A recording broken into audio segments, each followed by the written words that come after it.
ഇന്ന് ഞാൻ മുട്ടസുർക്കയാണ് തയ്യാറാക്കുന്നത്. ഇതിനു മുമ്പ് ഞാൻ മുട്ട ചേർത്തിട്ടുള്ള മുട്ടസുർക്ക തയ്യാറാക്കിയിട്ടുണ്ട്. ഇതിൽ മുട്ട ചേർക്കുന്നില്ല. അതുപോലെ ബാക്കി വന്ന നെയ്ച്ചോറ് കൊണ്ടാണ് ഈ ഒരു മുട്ടസുർക്ക തയ്യാറാക്കുന്നത്.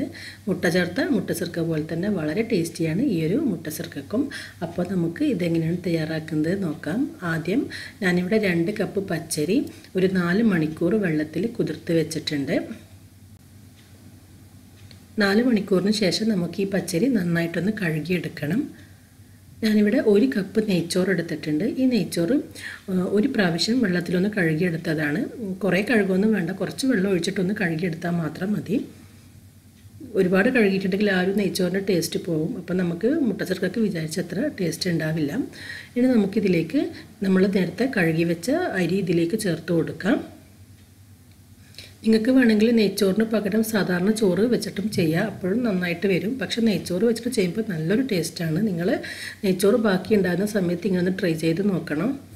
അപ്പോൾ നമുക്ക് ചോറും അരിയും മുഴുവനായിട്ട് മിക്സിയുടെ ജാറിലിട്ടിട്ട് അരച്ചെടുക്കാം. നിങ്ങൾക്ക് ഒന്നിച്ച് അരച്ചെടുക്കാൻ പറ്റുന്നില്ലെങ്കിൽ പകുതിയായിട്ട് അരച്ചെടുത്താൽ മതി. അരി ഇടുന്ന സമയത്ത് വെള്ളമില്ലാതെ ഇടാൻ ശ്രമിക്കുക, കാരണം വെള്ളത്തോട് ഇട്ടിട്ടെങ്കിൽ നമുക്ക് വെള്ളത്തിൻ്റെ അളവ് കൃത്യമായിട്ട് കിട്ടില്ല. ഇനി ഇതിലേക്ക് നമുക്ക് ആവശ്യത്തിന് ഉപ്പ് ചേർക്കാം.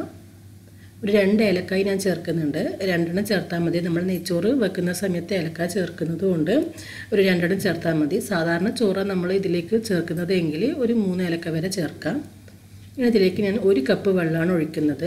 അപ്പോൾ അതുകൊണ്ടാണ് അരി ഇടുന്ന സമയത്ത് വെള്ളത്തോട് കൂടി ഇടരുത്. അങ്ങനെയാകുമ്പോൾ നമുക്ക് വെള്ളത്തിൻ്റെ അളവ് അത്ര ശരിയായിട്ട് വരില്ല. അപ്പോൾ അതുകൊണ്ട് വെള്ളമില്ലാണ്ട് അരി ഇട്ടതിന് ശേഷം 1 കപ്പ് വെള്ളം ഒഴിച്ചു കൊടുക്കാം. അപ്പോൾ ഈ 1 കപ്പ് വെള്ളം ഒഴിച്ചിട്ട് ഞാൻ അരി നന്നായിട്ട് അരച്ചെടുത്തിട്ടുണ്ട്. നല്ല വെള്ളം ഒട്ടും തന്നെ തരിയില്ലാതെ അരച്ചെടുക്കണം. കണ്ടില്ലേ, നമ്മൾ ഇഡ്ഡലിയുടെ മാവെല്ലാം പോലെ നല്ല കുറച്ച് കട്ടിയായിട്ടുള്ളൊരു മാവാണ്. ലൂസാവാൻ പാടില്ല. ലൂസായിട്ടുണ്ടെങ്കിൽ നമ്മൾ വിചാരിച്ച പോലെ മുട്ടസുർക്ക പൊങ്ങി വരില്ല. അപ്പോൾ അത് പ്രത്യേകം ശ്രദ്ധിക്കാം. അപ്പോൾ നമ്മുടെ മുട്ടസുർക്കക്കുള്ള മാവ് ഇവിടെ റെഡി ആയിട്ടുണ്ട്. ഇനി നമുക്ക് മുട്ടസുർക്ക തയ്യാറാക്കാം.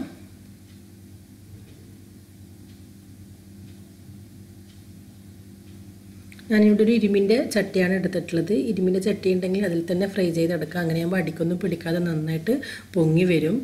അപ്പോൾ ചട്ടി നന്നായി ഒന്ന് ചൂടാക്കി എടുക്കുക. ഒരു ഹൈ ഫ്ലെയിമിൽ തന്നെ വെച്ചിട്ട് ചട്ടി ചൂടാക്കി എടുക്കുക. ഇതിലേക്ക് നമുക്ക് ആവശ്യത്തിന് ഓയിൽ ഒഴിച്ചു കൊടുക്കുക. മുട്ടസുർക്ക ഫ്രൈ ചെയ്യാൻ ആവശ്യമായിട്ടുള്ള ഓയിൽ ഒഴിക്കണം. നന്നായിട്ട് മുങ്ങി പൊരിഞ്ഞ് വരണം.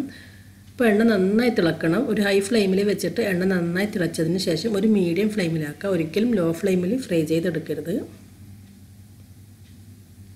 ഈ തിളച്ച എണ്ണയിലേക്ക് നമുക്ക് മാവ് ഒഴിച്ചു കൊടുക്കാം. നമ്മൾ ഒഴിച്ച് കുറച്ച് കഴിഞ്ഞാൽ ഉടനെ ഈ ഒരു മുട്ടസുർക്ക ഇങ്ങനെ നമ്മൾ പൂരിയെല്ലാം പൊങ്ങി വരുന്നത് പോലെ പൊങ്ങി വരും. അഥവാ നിങ്ങൾക്ക് അങ്ങനെ പൊങ്ങി വരുന്നില്ല എന്നുണ്ടെങ്കിൽ ഒരു സ്പൂൺ കൊണ്ട് ഇളക്കി കൊടുത്താൽ മതി. കണ്ടില്ലേ, ഇപ്പം നന്നായിട്ട് പൊങ്ങി വന്നിട്ടുണ്ട്. നല്ല പൂരിയെല്ലാം പൊങ്ങി വരുന്നത് പോലെ പൊങ്ങി വന്നിട്ടുണ്ട്. അപ്പോൾ ഇങ്ങനെ പൊങ്ങി വന്ന ഉടൻ തന്നെ നമ്മളിതിനെ തിരിച്ചിടരുത്. ഇതിൻ്റെ അടിഭാഗം ഒന്ന് ഫ്രൈ ആയി വരണം. നമ്മളിപ്പോൾ ചോറും അരിയും മാത്രം ചേർത്തിട്ടൊരു മുട്ടസുർക്ക ആയതുകൊണ്ട് ഇതിൻ്റെ കളറൊന്നും ഒരുപാട് മാറി വരില്ല. ഒരു വൈറ്റ് കളറിൽ തന്നെയാണ് ഉണ്ടാവുക. നമ്മൾ മുട്ട ചേർത്തിട്ടുള്ള മുട്ടസുർക്കയാണെങ്കിൽ കുറച്ചൊരു ഗോൾഡൻ കളറായിട്ട് വരും. അപ്പോൾ ഈ ഒരു അടിഭാഗം ഒന്ന് ഫ്രൈ ആയതിനു ശേഷം നമുക്കിതിനെ തിരിച്ചിടാം. അപ്പോൾ നമ്മുടെ മുട്ടസുർക്ക ഇവിടെ റെഡി ആയിട്ടുണ്ട്. മുഴുവൻ മാവ് കൊണ്ടും നമുക്കിതുപോലെ മുട്ടസുർക്ക തയ്യാറാക്കാം. ഞാൻ ഇതിന് മുമ്പ് മുട്ടസുർക്ക ഇട്ട സമയത്ത് പലരും എന്നോട് ചോദിച്ചിട്ടുണ്ട് ഇതിന് പറ്റിയ കറി ഏതാണെന്ന്. ഏതൊരു കറിൻ്റെ കൂടെ കഴിക്കാനും ഇത് നല്ല ടേസ്റ്റാണ്, പ്രത്യേകിച്ച് നോൺ വെജിൻ്റെ കൂടെ കഴിക്കാൻ. കുട്ടികൾക്കാണെങ്കിൽ കറിൻ്റെ ആവശ്യമൊന്നുമില്ല, തനിയെ കഴിക്കാൻ തന്നെ നല്ല ടേസ്റ്റ്. അപ്പോൾ തീർച്ചയായും നിങ്ങൾ ഈ ഒരു മുട്ടസുർക്ക ട്രൈ ചെയ്ത് നോക്കണം. പ്രത്യേകിച്ച് നെയ്ച്ചോറ് ബാക്കിയുണ്ടെങ്കിൽ നെയ്ച്ചോറ് കൊണ്ട് തന്നെ ചെയ്ത് നോക്കുക. നെയ്ച്ചോറ് വെച്ച് ചെയ്യുന്ന സമയത്ത് നല്ല സോഫ്റ്റ് നല്ലൊരു ടേസ്റ്റുമാണ് ഇതിന്. മുട്ട ചേർക്കേണ്ട ആവശ്യമേ ഇല്ല. അതുപോലെ ഈ ഒരു വീഡിയോ നിങ്ങൾക്ക് ഇഷ്ടമായെങ്കിൽ ലൈക്ക് ചെയ്യാനും ഷെയർ ചെയ്യാനൊന്നും മറക്കരുത്. നിങ്ങൾ ഇതുവരെ എൻ്റെ ചാനൽ സബ്സ്ക്രൈബ് ചെയ്തിട്ടില്ലെങ്കിൽ സബ്സ്ക്രൈബ് ചെയ്യാനും മറക്കരുത്.